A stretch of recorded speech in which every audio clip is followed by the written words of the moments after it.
How's it going, y'all? It's T-Viz here, and it's been a hot minute. It really has. And I finally got one of the new Dungeons and Dragons figures from good old Neca.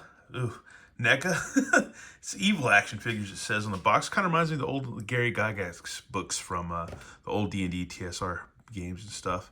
Anyways, Grimsword, ultimate action figure. And I do have a vintage Grimsword laying somewhere around here. We'll have to check them out in a little bit. But yeah, man, this is going to be pretty cool. He looks pretty awesome. The packaging is great.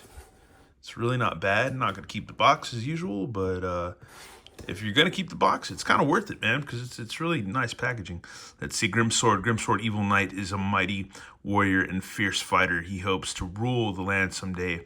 After he defeats all of his enemies in combat, Grimsword has many evil friends fighting by his side, but he cannot be trusted.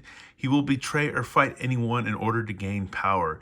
Includes sword, snake mace, snake shield, and interchangeable hands. So, yeah, this is rad, man. This is like a step above the old LJN figure, which we'll check out probably at the end of this video to do comparisons or whatever. And you got the little Velcro snappy thing or whatever. And yeah, dude, that's cool, man. They really... whoever does their photos has like cool dioramas and stuff, and that's one thing I need to get back into and need to just take my time with, because I got plenty of stuff to review and check out all the time, but I get kind of burnt out. But I need to really just spend some time on some diorama stuff. But now I'm going to shut up and we're going to get this guy open. Here he is. This is a big, beefy, chunky figure. I really dig him, man. He's really cool. If you zoom close in, I like the eyes. The first thing I noticed was like the helmet and the eyes. I don't know, it might be hard to tell. Yeah, there you go. That is really cool. I like what they did with the eyes. It'd be rad if you could take his helmet off, but you can't do that with the vintage figure, so it doesn't really matter. But it looks cool. It just makes you wonder what's underneath that helmet. It's really crazy. Yeah, but there's a good paint wash all the way around. Some of the detail and stuff. It's really cool. Cool snake wrapped around his body.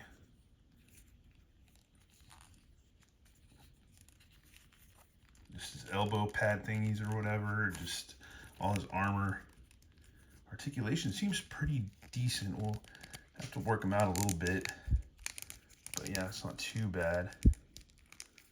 Let's see. Yeah, it looks like pretty much standard articulation for a Neca figure. And yeah, you can do perfect splits just about. That's cool. There is a little bit of a swivel or cut and swivel or whatever in between there. Looks pretty clean, not too bad. And got knees, so that's cool. And they made this rubber pretty gummy and soft right behind the knee with this armor and stuff on his knee pads and stuff. And that cool sculpted snake right there. That is freaking rad. Look at that, that's awesome. They did a really good job. Now, I've been hating on Neca for a little while since Loot Crate screwed me over with that one thing, but they've attempted to make some amends with that, so I'll give them a break. But yeah, let's see, the ankle. Might have to work with that a little bit, I'm not sure. I don't know. Yeah, you probably have to heat that up and work with it a little bit, but there is some movement. Yeah, you probably just have to get it going and work it out a little bit, but got some good movement in there. It's not too bad. But the paint's nice, man. Paint's really nice all the way around. Really not bad. See those cool straps right there. All the detail on the armor. Everything. Yeah, really cool all the way around. Really neat. Yeah, they did a good job with this figure. They did a really, really good job. It is not bad. We'll have to work with him a little bit, explore him, but yeah, he's not bad at all. Comes with his mace, which is cool. Thing's rad. Super nice detail. I don't think it's gummy. It's a little pliable right there, but tongue moves a bit. It's on a chain right there, so that's cool. That's rad. That's all spiky as hell. Then we've got a shield. The shield's really sculpted very well. Really good paint wash and stuff like that with the silvers and stuff around there. Really not bad at all. It's very creepy, very cool. And even the straps right there for the arms to go in. That's cool too. Just a really nice wash. You can even see like some wood grain and stuff right in there. That's rad. So that's really cool. He's got like another, like a pointy hand, curled pointy hand. It's kind of open. Another the same. Let's see, a fist for punching. Another fist for punching. And a holy hand. Another holy hand. And he's got a sword. His iconic sword. So that is really cool, man. Next thing to do is just to get him posed up. I also dig the fact that you can take his sword and slide it in between. With the old figure, it would have the little battle-matic thing, but yeah, you've got this cool rattle, because it's like a big rattlesnake. So you can take your sword and just slide it in there. So that's cool, man. Just you got a spot for his sword. Now you can have him basically scare the living shit out of your old LJN D&D figures, man. Here he is with Deeth. Bam! That's awesome, dude. Folks, and for comparisons, we have the vintage Grimsword, which you can check out. And yeah, it's pretty much the same dealio going, man. It really is. Really is. The horns are a little different on the side of the helmet. So yeah, they're not going down as far and or pointed down as far. And you still got the same snake mace, but this is a little different. It's not like a cobra. And you got the same shield. Pretty much. It's a little different though, but a little different, a little the same. Yeah, it's pretty much, they did a pretty good job of it.